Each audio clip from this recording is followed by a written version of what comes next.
Raspberry hibiscus, hello dudes, dudettes, duders, and everyone in between, and welcome to How to Do Everything So You Don't Have to, the series where we teach you how to think like a producer.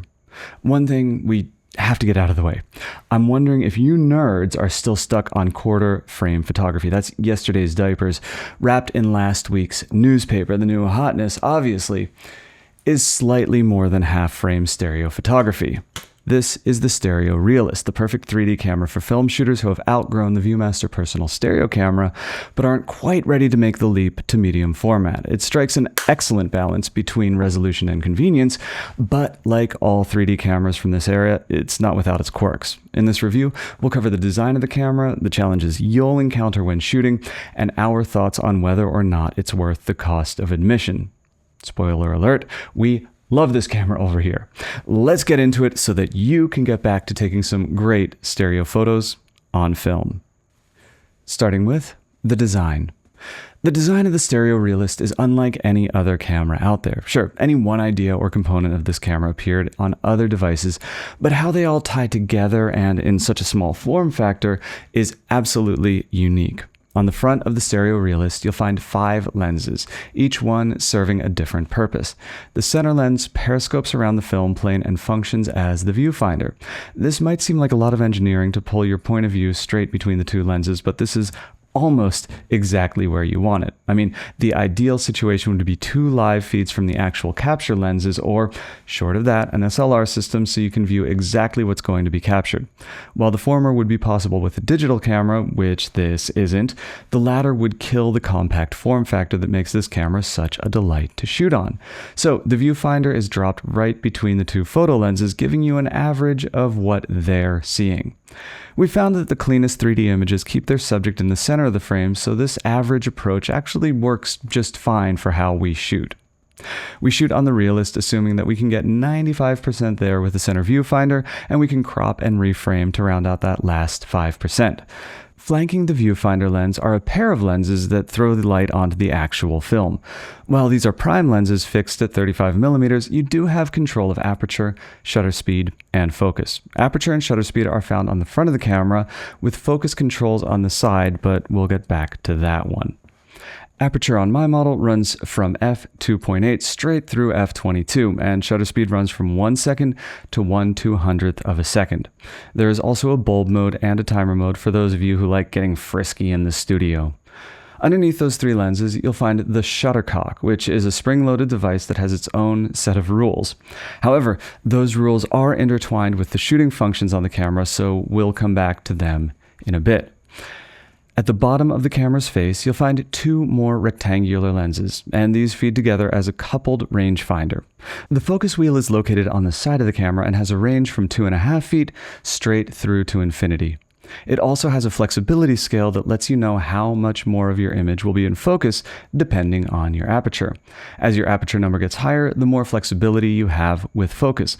One thing I love about these old cameras is how they integrated information into the designs. It's kind of cool because even a camera this niche was built with an assumption that this might be the user's first camera, and any information that would help them on their photographic journey was useful. But the intrigue of the focusing system doesn't end there. The lenses on this camera are absolutely fixed. I'm assuming this was done to keep the camera compact and to reduce the number of moving parts, which in turn reduces the chances of the camera breaking. So instead of the focus wheel adjusting the lenses, it adjusts the actual distance between the lenses and the film. It does this by pushing the film back and forth in the chamber as you adjust the wheel. This takes us to the top of the camera, which might seem simple at a glance, but there's a lot more going on here than you might think. Let's look at the simple features first, and then we'll get into the more complicated ones. The wind knob winds and the rewind knob rewinds. And that's where the easy pieces end. The AR switch lets you advance and rewind your film. When loading, you want to leave it on reverse as that unlocks all of the gears and allows you to feed the film in smoothly. When you're shooting, you switch to advance, which engages the frame counters, sprocket counter, and exposure lock. To prevent double exposure, the Realist won't let you cock the shutter on an already exposed frame. It lets you know that the shutter is locked shut by displaying a red dot on top of the camera after you've taken a shot. When the marker is red, you can't even cock the shutter, much less release it. You can override this by pulling the exposure release plunger and cocking the shutter, and this opens the door to multiple exposures. It's cumbersome and feels very antiquated, but that's what you get when shooting on a literal antique. Winding the film also requires a small bit of business. You can't just wind the film when the indicator is red. You have to press the wind release button and then wind. Once you wind the film and cock the shutter, taking an actual snap is as simple as pressing the shutter release button, or if you're feeling a bit playful, you can attach a bulb release and take your pictures that way. On the back of the camera, you'll find two viewfinders, one for framing and one for focusing. Both of these are incredibly small, but they get the job done. When you're shooting for 3D, you're really framing for silhouettes more than details because you want your focal point as clear as possible. So actually don't mind the loss in resolution and fidelity on these antique viewfinders. Your image should be visually simple because the depth gives you more complexity than you might be used to in a 2D photo. Tiny little viewfinders help nudge you toward the simplest framing with centered subjects. I know it sounds like I'm trying to make lemonade out of lemons, and I kind of am, but hey, so what if I view the world through rose-tinted 3D glasses? On the underside of the camera, you have the camera back lock release and the thread for using a tripod. Do not make the mistake of getting too excited about that tripod option. Since the viewfinders are at the bottom of the camera instead of the top, tripods are pretty difficult to use with this camera, or this camera is pretty difficult to use with tripods. However you slice it, this camera was meant to be used handheld, and that's how we use it 90% of the time.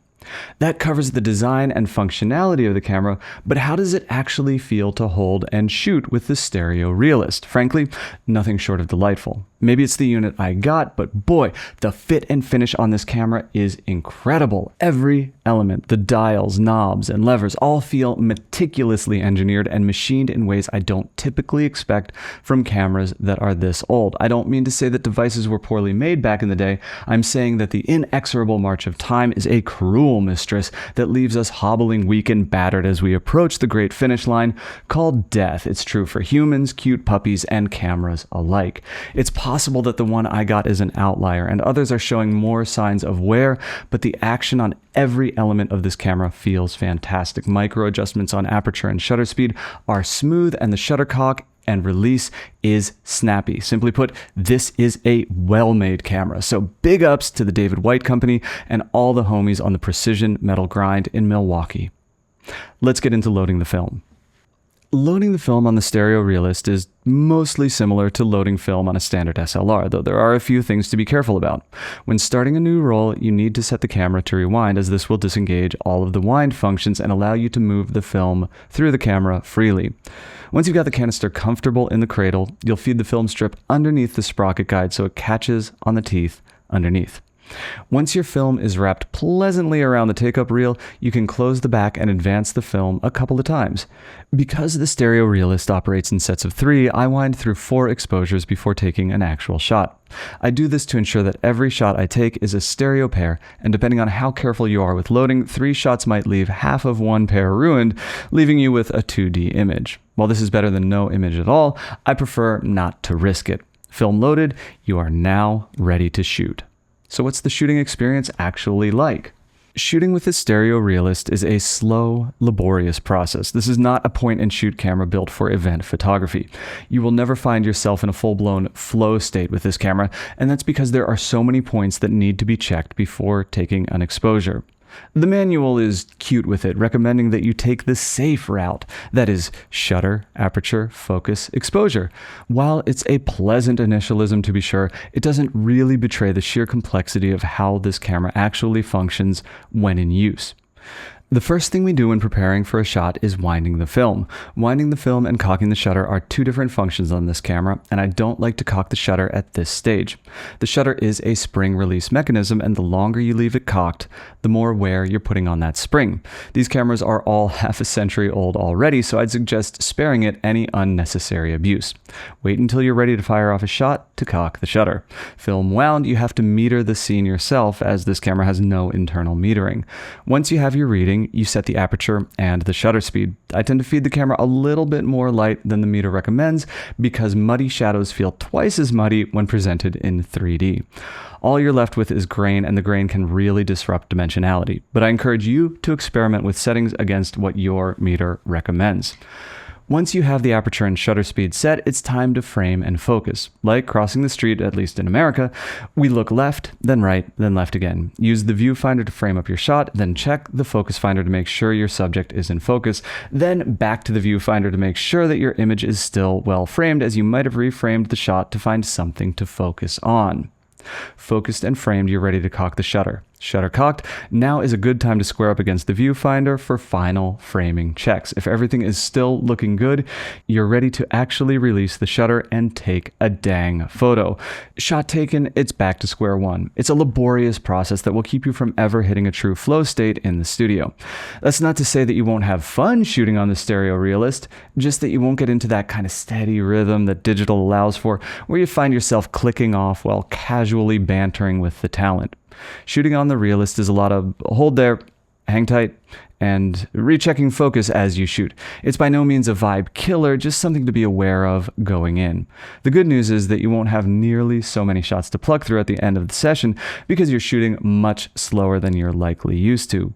The bad news is that you won't have nearly so many shots to pluck through at the end of a session. Let's talk about shooting with a flash. One of the nice things about the Realist is that it has a hot shoe for the discerning photographer who wants to enhance their images with, light. This will take regular single-pin flashes, so I picked up a Godox IA32 to test it out. If you're thinking to use the same flash, be ready to spend some time on the workbench. I had to Dremel the sides of the foot down a fair bit, and even after I'd done that, the heel still sticks out in a way that is aesthetically unpleasing, but ultimately functional. And function it does. I ran a roll through to test sync at all shutter speeds from 1 second to 1/200th of a second, and wouldn't you know it, the flash worked every step of the way. If the test shots look weird, it's because we were shooting these on Harman Red. However well the flash works, and however fun and funky the photos that result might be, keep in mind that the Realist is already a slow camera to shoot with. Every stage of the process takes a bit longer on this camera than your average film camera, and a lot longer than your average digital camera. Adding a flash only slows things down, as now you have to meter as you move. If you take 2 steps forward, the flash will be significantly brighter. If you take 2 steps back, it will be darker. So you'll be checking the meter a lot more often than if you were using off-camera lighting. It's one more step on an already labor-intense camera. But is the Stereo Realist any good as a camera? The short answer, yes, but I'd like to dive a little deeper on what that means, and for this section, we're going to be comparing it pretty heavily with the ViewMaster personal stereo camera. The Realist feels like the next logical step for someone who enjoyed shooting on the ViewMaster camera. ViewMaster gives you more than double the exposures per roll, but less than half the resolution, making it a perfect camera for capturing your couple first 100 3D shots. 3D photography is different from 2D photography, and it takes time to learn what works and what doesn't in a 3D shot. The ViewMaster is a great camera for making mistakes quickly and figuring out your style in a new format. The Realist gives you more control over your images, and it gives you more resolution in every shot, but that comes at a price. You have to pay more attention to the camera settings, and you also burn through film much quicker, meaning that you're spending more per shot. The Stereo Realist would be a dispiriting camera to start your 3D photography journey on because it's so slow to shoot and so easy to make mistakes. That said, there's headroom on this camera that makes it really hard to go back to the ViewMaster once you find a rhythm with the Realist. The ViewMaster caps at f16 and 1/100th of a second for exposure. We live in LA, where it's even sunny at night, meaning that we shoot a lot of sunny 16. That means we're locked at ISO 100 with the ViewMaster stereo camera.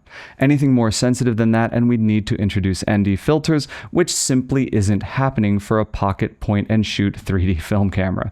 The Realist goes up to f22 and the shutter caps at 1/200th of a second. That's 2 full stops beyond what the ViewMaster can do, and the result is that we are fearless all the way up to ISO 400.